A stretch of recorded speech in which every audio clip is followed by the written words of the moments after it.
Welcome to Bible Study with Faith, where I'm reading the Bible out loud to you in a way that's easier to understand. This is the book of Numbers, and we are on chapter 11. Now the people complained about their hardships in the hearing of the Lord, and when he heard them, his anger was aroused. Then fire from the Lord burned among them and consumed some of the outskirts of the camp. When the people cried out to Moses, he prayed to the Lord, and the fire died down. So that place was called Taberah, because fire from the Lord had burned among them. The rabble with them began to crave other food, and again the Israelites started wailing and said, "If only we had meat to eat. We remember the fish we ate in Egypt at no cost, also the cucumbers, melons, leeks, onions, and garlic. But now we have lost our appetite. We never see anything but this manna." The manna was like coriander seed and looked like resin. The people went around gathering it and then ground it in a hand mill or crushed it into a mortar. They cooked it in a pot or made it into loaves, and it tasted like something made with olive oil. When the dew settled on the camp at night, the manna also came down. So for those of you who don't know, manna is food that rains down from the heavens every night, supplying food to the entire camp of Israelites during their 40 years of exile. Moses heard the people of every family wailing at the entrance to their tents. The Lord became exceedingly angry, and Moses was troubled.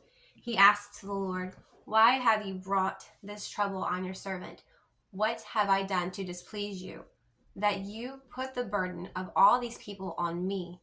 Did I conceive all these people? Did I give them birth? Why do you tell me to carry them in my arms, as a nurse carries an infant, to the land you promised an oath to their ancestors?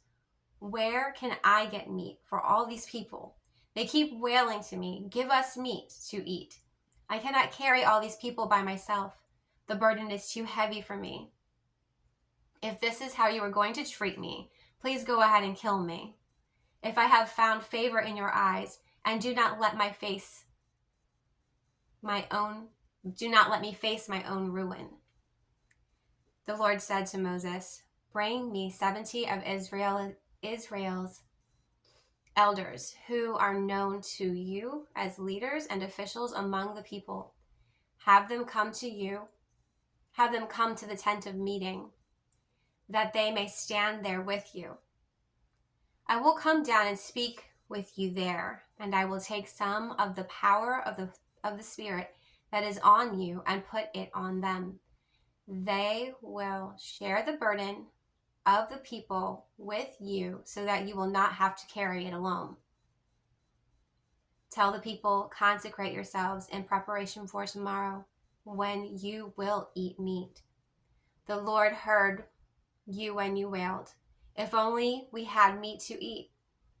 We were better off in Egypt. Now the Lord will give you meat and you will eat. You will not eat it for just 1 day or 2 days or 5, 10, or 20 days, but for a whole month, until it comes out of your nostrils and you loathe it, because you have rejected the Lord who is among you and have wailed before him, saying, why did we ever leave Egypt?' But Moses said, 'Here I am among 600,000 men on foot, and you say, I will give them meat to eat for a whole month. Would they have enough if flocks and herds were slaughtered for them? Would they have enough if all the fish in the sea were caught for them?'" This is powerful. The Lord answered Moses, "Is the Lord's arms too short? Is the Lord's arm too short? Now you will see whether or not what I will say will come to you." So Moses went out and told the people what the Lord had said. He brought together 70 of their elders and had them stand around the tent. Then the Lord came down in the cloud and spoke with him, and he took some of the power of the Spirit that was on him and put it on 70 elders. When the Spirit rested on them, they prophesied, but did not do so again. However, 2 men whose names were Eldad, and Medad had remained in the camp. They were listed among the elders, but did not go out of the tent. But did not go out to the tent. Yet the Spirit also rested on them, and they prophesied in the camp.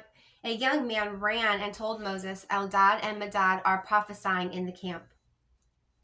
Joshua, son of Nun, who had been Moses' aide since youth, spoke up and said, Moses, my Lord, stop them. But Moses replied, are you jealous for my sake? I wish that all the Lord's people were prophets and that the Lord would put his Spirit on them. Then Moses and the elders of Israel returned to the camp. Now a wind from out of the Lord. Now a wind went out from the Lord and drove quail in from the sea. It scattered them up to 2 cubits deep all around the camp, as far as a day's walk in any direction. All that day and night and all the next day, the people went out and gathered quail. No one gathered less than 10 homers. Then they spread them out all around the camp. But while the meat was still between their teeth and before it could be consumed, the anger of the Lord burned against them.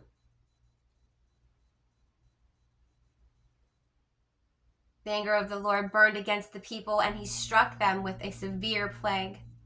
Therefore the place was named Kibroth Hattaavah, because there they buried the people who had craved other food. From Kibroth Hattaavah, the people traveled to Hazeroth and stayed there. Oof. So we have a very prime example here in the book of Numbers, chapter 11, where God is angry at his people for providing for them what they have begged for generations, giving them away out of slavery.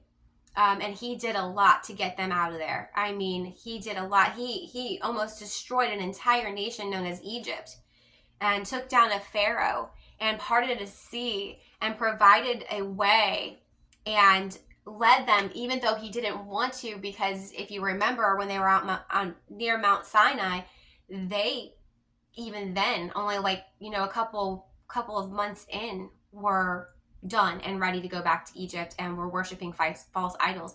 He forgave them and still led them and still kept his promise. And now they're like, why did we even leave Egypt? We had so much better food there. Why are we eating this crap that you keep putting on the ground? And so he gave them the meat they wanted, but they also got sick after they ate it, which is the plague that he delivered upon them. And the survivors are moving on to the next city. And that is the end of chapter 11.